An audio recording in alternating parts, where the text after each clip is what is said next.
समाज में कुछ ये मूल्य, जीवन मूल्य स्थापित करूंगा, आदर्श स्थापित करूंगा। ऐसा भी जीवन सार्वजनिक जीवन में जिया जा सकता है, इसका मैं उदाहरण पेश करूंगा, निर्माण करूंगा। चलो समझ में आता है। लेकिन मैंने प्रधानमंत्री हुए लोगों को भी देखा है, मुख्यमंत्री हुए लोगों को भी देखा है, चेहरे पर मक्खियां भी आने को तैयार नहीं है। हमने मक्खियों से पूछा क्यों नहीं जा रही, बोले है क्या वहाँ, जाएं करेंगे क्या वहाँ। क्यों? क्योंकि पद ने हमको चलाया, हमने पद को नहीं चलाया। धन हमको चला रहा है, हम धन को नहीं चला रहे। धन कमाइए। मेरा एक बेटा था, कारोबार में आ गया, शादीशुदा हो गया। अब इस मुजफ्फरनगर जिले के 10 बेटों का मैं बाप बनूंगा। इस जिले की कोई प्रतिभाशाली ऐसा कोई बालक रह नहीं जाना चाहिए जो गरीबी के कारण से अशिक्षित रह जाए और जिसकी प्रतिभाएं राष्ट्र की सेवा में काम आ सकती थी, मैं उनका अभिभावक बनूंगा। मेरी बेटी की शादी हो गई, बहुत अच्छा हो गया। मेरे पास धन की प्रचुरता है। मैं 10, 5, 3, 2 जो भी मेरी क्षमता है, इन बेटियों का बाप बनूंगा, उनके हाथ पीले करूंगा। कोई किसी गरीब की बेटी घर में कुंवारी बैठी और मेरा पैसा तिजोरी में बंद है, ये तो शर्म की बात है।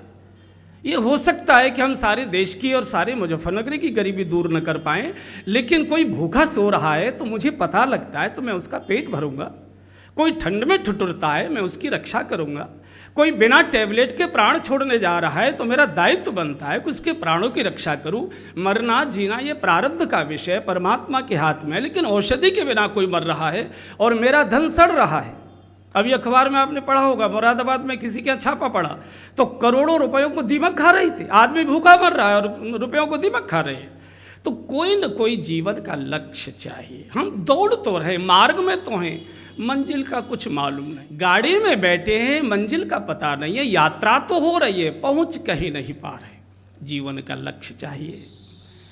और भगवान श्री राम जैसे परात्पर परब्रह्म परमेश्वर सारे जगत का मार्गदर्शन करने के लिए अवतरित होकर आए। उन्होंने भी गंगा के किनारे एक साधु के चरणों में बैठकर कहा, कहो नाथ हम के ही मग जाएं। भरद्वाज ऋषि के चरणों में बैठकर कहा कि महाराज हम किस मार्ग पर जाएं।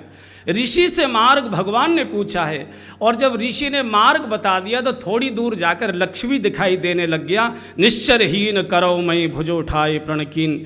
या तो जीवन का लक्ष्य हमारे आंखों में हो तो मार्ग मिलता है, या सन्मार्ग हमको मिल जाए तो लक्ष्य आंखों के सामने आकर खड़ा हो जाए।